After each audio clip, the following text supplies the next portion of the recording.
It's a beautiful work of art. The clay pieces are amazing. It is a jewel. It was our piece to be a gift to the city. The ball out belongs to you. It will be there for 100 years or more.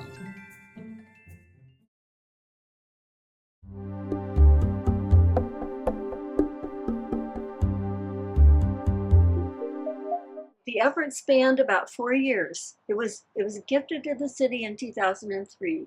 It took them that long to encase the asbestos layer protectively, to put a cement coating over that layer, to then map the globe. It's geographically accurate. It was a true community effort. That's the main thing I like about it. And I like too the effort that they took to represent everyone on that globe. The project's value ended up just under $2 million. Kids, that's a present for you. And the idea behind it is that you can come down here with your moms and dads, and you can walk around the ball and ask questions, and you can learn about the Earth. Unfortunately, the globe has seen better days. I have a hard time looking at it now, and I see all those tile off. With the climate change, so extreme heat, and some of the extreme cold temperatures that we've had recently, plus this is an exterior work of public art, that some of the tiles have literally popped off the globe. The deal was that our team would do the project, but afterwards we would turn it over to the city, and the city would be responsible for its care and maintenance. And the city had agreed to that from the start. What was the plan for taking care of it? I think it would be to seal it and to maintain it. Well, the Salem Public Art Commission manages the city's public art collection. A lot of it dates from 1972 when the City Hall and the Civic Center were both developed. There are over 100 objects in that, probably close to 200. But the Echo Earth Globe is the largest work of art and certainly the one with the most artists connected to it. I'm bothered by the fact that the globe is in bad repair. It's starting to look shabby. And that globe is not been respected the way it should be. I think after the dedication and that, being that it was in the park, I don't know that it was really handed over to any part of the city government to kind of really look after it as we had expected. And it was really not until I was appointed to the Salem Public Art Commission that I became involved in knowing more about the condition of the globe and then looking at what could be done about it. Pieces have fallen off, pieces have broken. It has moss growing on the top. You can see even below the globe on the concrete base, there's just debris that hasn't even been swept up. Where some of the grout maybe disappeared, there's rainwater that got in or seeped through the grout after it lost its sealant and penetrated that mortar base. When you consider that we had temperatures of 117 degrees maybe 2 summers ago, we had that deep freeze, we had that big ice storm. But it's metal, and during the summer it expands, and during the winter it contracts. So, I don't think that probably when this ball was unveiled, I'm not sure that people realized that climate change was going to accelerate at the rate that it has. I was very concerned when they were making the bridge, and this is my personal opinion, that some of the pounding of the pylons into the ground also did a lot of shaking of the ground, and I don't think it was very kind to the ball. So you can see walking by that the areas that have been most stressed, the ones facing west and south, the tiles have literally popped off. It hasn't really been cared for. When they were building the bridge next to it, access wasn't allowed, and so that took a while for them to build that, and so there was no way to really go down there to be able to look at it and see what was going on because we just didn't have access. I really do think it was unanticipated. I think that engineers worked on this. The Army Corps of Engineers worked on this. Professional tile setters volunteered their time to work on this. None of us has that vision to see what something's going to be like down the road or what is going to happen to it. We felt that this was going to be around for generations, that it would be maintained and cared for. So I think we have weather that has affected the ball. We have the vibration of the ground that I think caused some of the tiles become loose and separate.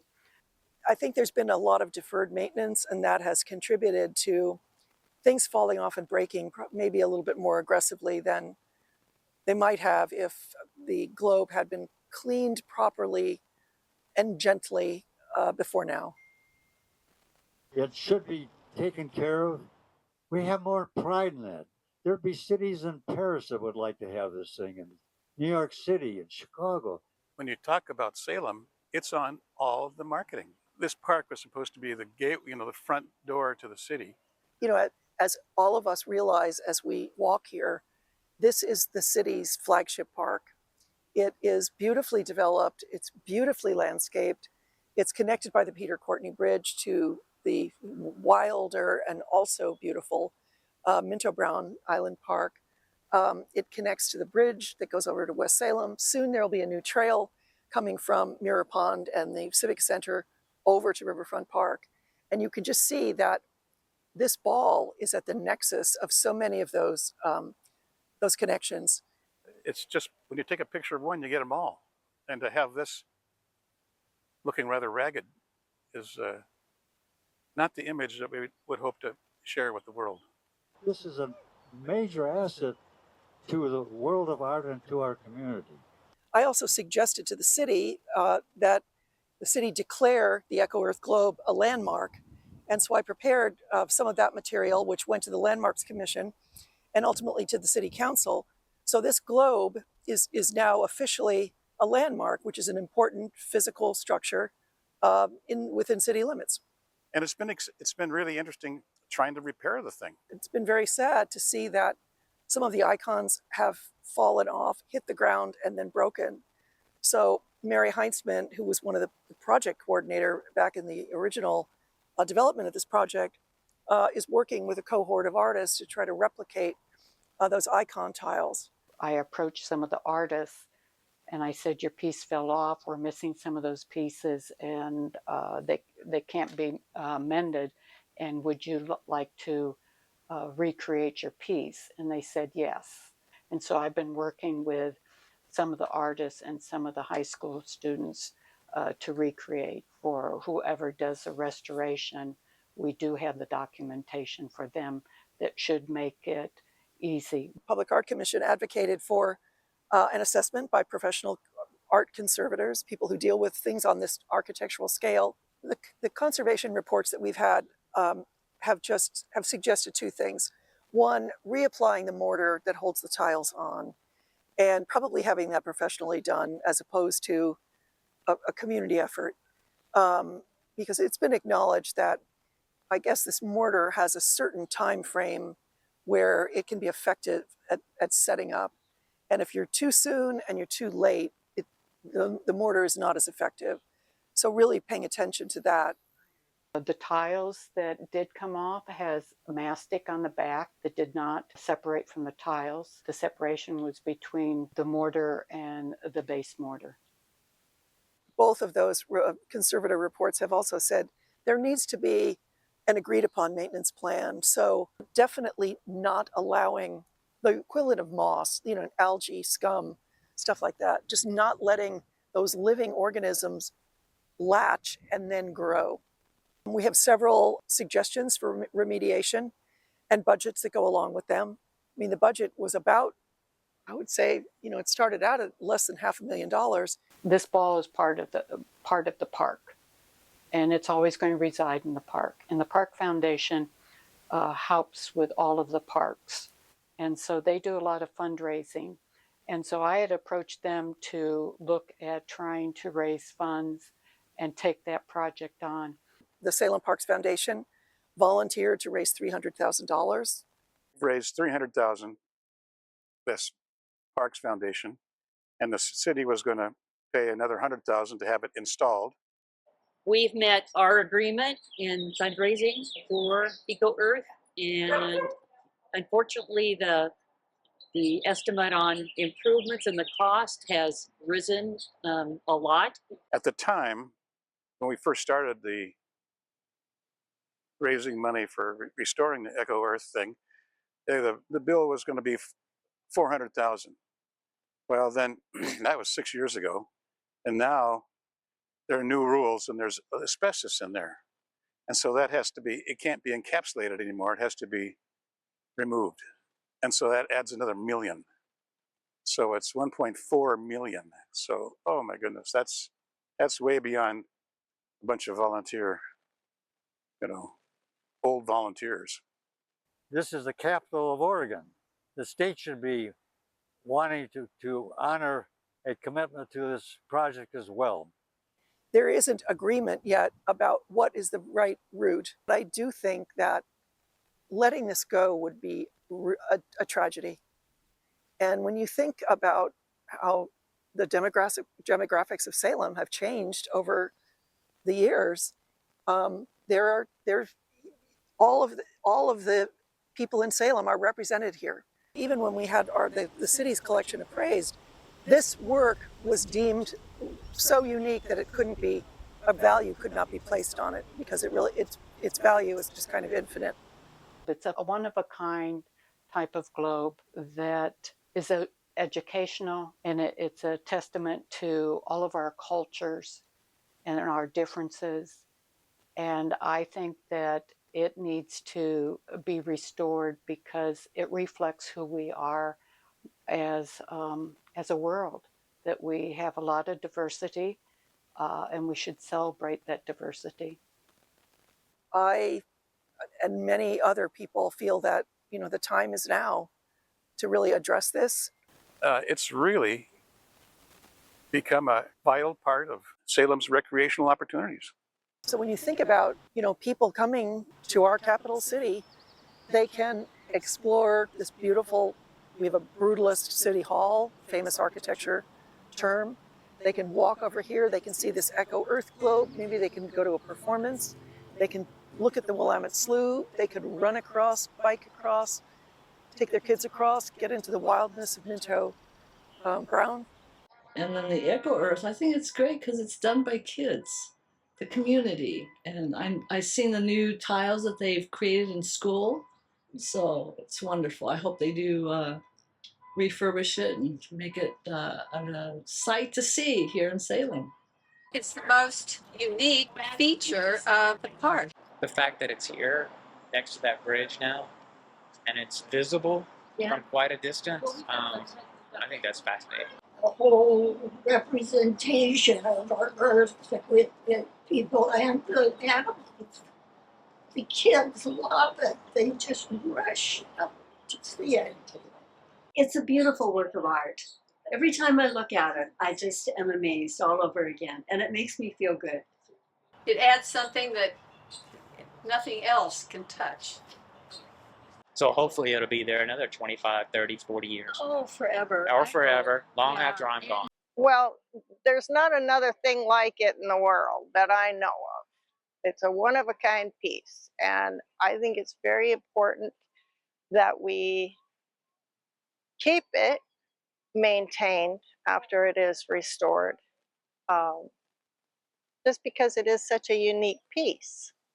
There's just so many students, so many artists that put beautiful icons on there. There are so many people that dedicated so much to this, and their energy and their vision help propel it to keep going the way it is and how beautiful it is. This whole end of the park would need to be redesigned if this globe were to leave, and that would probably cost a lot more than $1.5 million.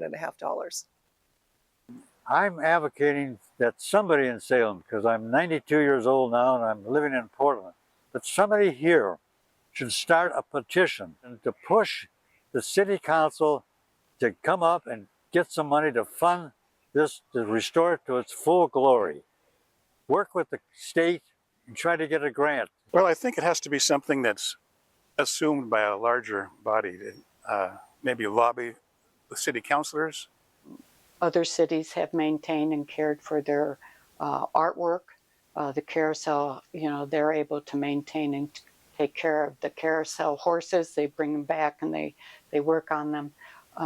The globe needs to be, the same thing needs to happen, where the community steps up to and the city steps up to maintaining it. It's called pride of ownership, something that businessmen understand, and the business community ought to step forward as well. They've invested a lot in this as well. It sits right across the street from their beloved convention center as well. So what I would say is respect the globe, take care of it, fund it, do something.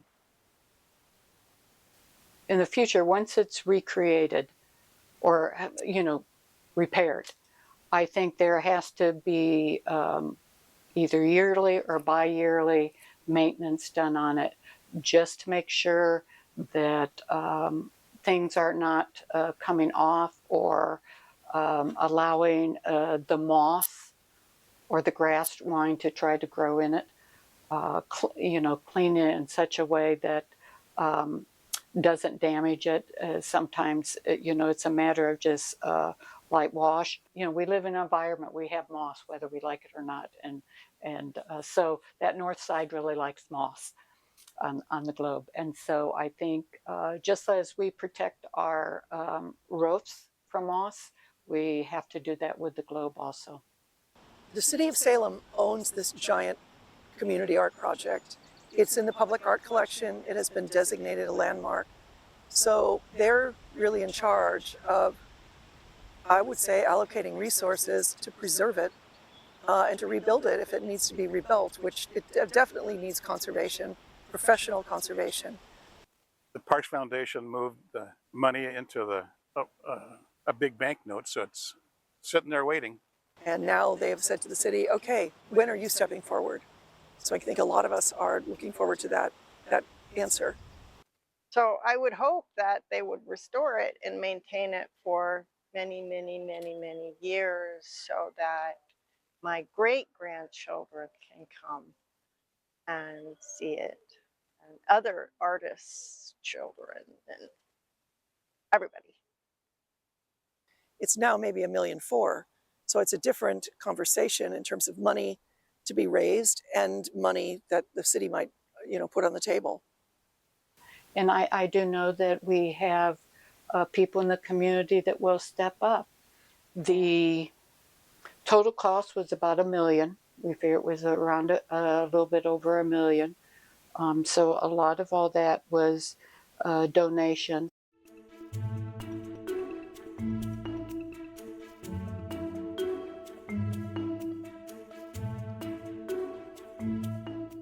But, we had certain bird members, and especially Roger, reached out to the community and to different organizations that donated money to help fund this.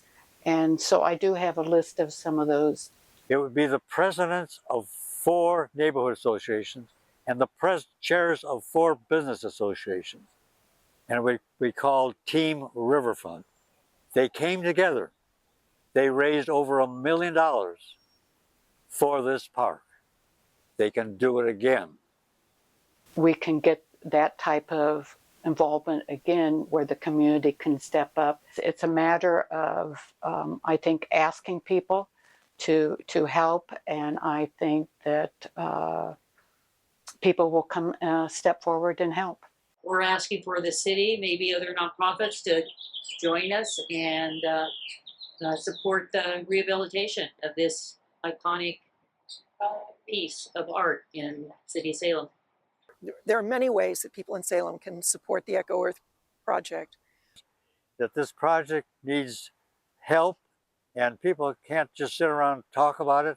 They've got to actually do something, and it starts with pushing the city council and the state of Oregon to act.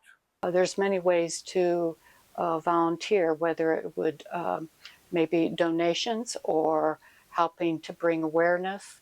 You can continue to make a financial contribution to the Salem Parks Foundation.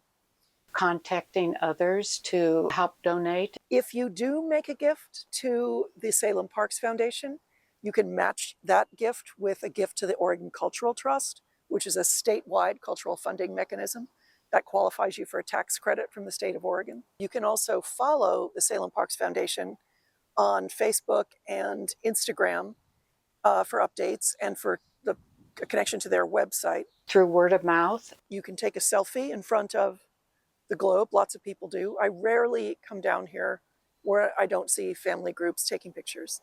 In fact, while we've been talking, people have been on the other side taking pictures. Come down here and take a picture of you and your family or your visitors from out of town.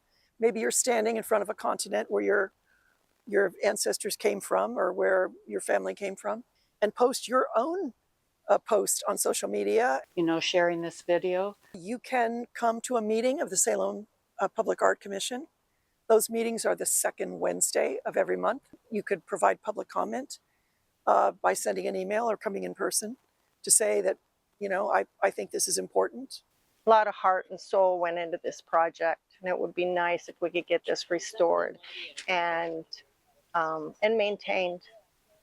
Shouldn't take too much maintenance after it's restored. I think the globe is a testament to the community and our oneness as people, that, as diverse as we are, this is our world. This is who we are. I can see the journey is going to continue on for a little bit till we get this all resolved.